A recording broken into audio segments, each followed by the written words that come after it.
नमस्कार दर्शकों, इस विशेष रिपोर्ट में आप सभी का हार्दिक स्वागत है। और हम आज आपके लिए लेकर आए हैं एक व्यक्तित्व की कहानी, श्रीमान संकेत जी की कहानी, और प्रस्तुत कर रहे हैं हमारे ब्यूरो चीफ श्रीमान महेश दुबे जी। वक्त हमारे साथ हैं संगीत के अमरावती शहर के बादशाह। जी हाँ, बादशाह इसलिए क्योंकि आज अकेले उनके नाम से गूगल पे जब लोग सर्च करते हैं तो संकेत जी का नाम मिलता है, और वही नाम देखकर हमने भी यहाँ पर कुछ काम किया है और बेहतरीन रिजल्ट पाया। संकेत जी, आपका बहुत बहुत स्वागत है। Thank you. और हम ये जानना चाहेंगे कि संगीत की शिक्षा आपने अमरावती में ली या कहीं बाहर ली? अमरावती में ही ली है। तो लगभग कितने साल आपने संगीत सीखा है? संगीत के फील्ड में मुझे कम से कम 10 साल हो रहे हैं अभी। तो क्या आपके ख़ानदान में भी कोई संगीत से जुड़ा हुआ है? संगीत से तो एक्चुअली सब हॉबिस्ट सिंगर हैं, पर बहुत अच्छा गाते हैं। मेरी मम्मी भी गाती है, मम्मी की बहन भी गाती है, पप्पा, बड़े पप्पा सभी सिंगिंग करते हैं और सब आर्टिस्ट हैं। जी हाँ। जब हमने आपके बारे में लोगों से सुना तो हमें पता चला कि आप शान के साथ भी काम कर चुके हैं। मुंबई भी आप गए थे, तो मुंबई जैसे महानगर को छोड़कर आप फिर से अमरावती में क्यों आए? एक्चुअली मुंबई का ही सपना लेके मैं गया था।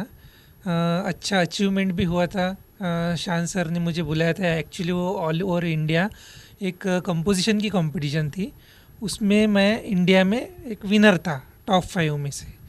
तो उसके बाद कोविड की लहर आ गई, और कोविड आने के कारण मुझे अमरावती वापस आना पड़ा।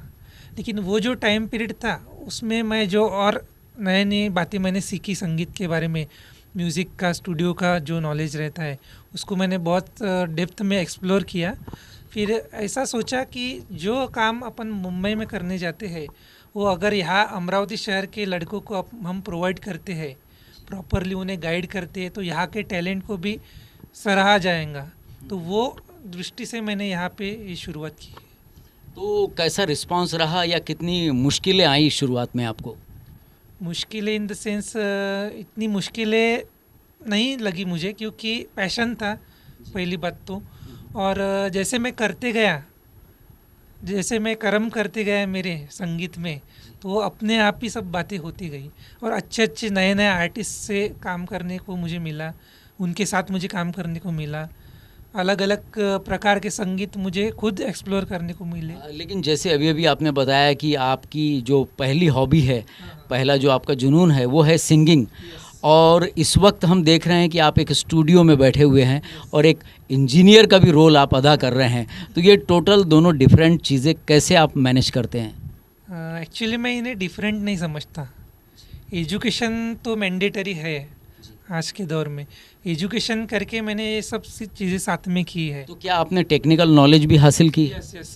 कंप्यूटर इंजीनियरिंग होने के कारण जो मैं स्टूडियो में वर्क करता हूँ उससे बहुत बातें रिलेटेड आती है। जो सॉफ्टवेयर जो रहते हैं उसका जो नॉलेज है वो सब मुझे इसमें हेल्प हो गई है। तो क्या अमरावती में जो कुछ फिल्में बनती हैं, डॉक्यूमेंट्रीज़ बनती हैं या शॉर्ट मूवीज़ बनती हैं, मराठी फिल्में बनती हैं, ऐसा कुछ काम आपने किया है? मैंने शॉर्ट फिल्म्स का काम किया है। एक 2 फिल्म्स को दादा साहेब फाड़के अवार्ड भी मिला है। उसका नाम है रिक्शा करके शॉर्ट फिल्म है। निकेश सोनटक के सर ने बनाई है, वो डायरेक्टर अमरावती के है वो। उसके बाद में बहुत से सिंगल एल्बम्स मैंने किए हैं, इसको अच्छा रिस्पांस लोकलाइटली मिला है। तो ये भी हम जानना चाहेंगे कि अब यहाँ पे जो और बच्चे हैं, क्या उनको किसी प्रकार का मार्गदर्शन या क्लासेस ऐसा कुछ आपने प्लान किया है भविष्य में या कर रहे हैं? मेरे यहाँ पे जो भी आर्टिस्ट आते हैं, मैं उनको म्यूज़िक के जर्नी में कैसा रास्ता ढूंढना, ये मैं हर एक आर्टिस्ट को गाइड करता हूँ मेरे लाइफ में। जो भी स्टूडियो में कोई भी छोटा हो या बड़ा हो, कोई भी आर्टिस्ट आता है, मैं उनको मार्गदर्शन देते रहता हूँ। एक अंतिम सवाल आपसे ये है कि छोटे छोटे शहरों में जब कोई बच्चा संगीत में रुचि लेने लगता है या खेल में रुचि लेना लगता है तो लोग कहते हैं कि अरे भाई ये बिगड़ जाएगा।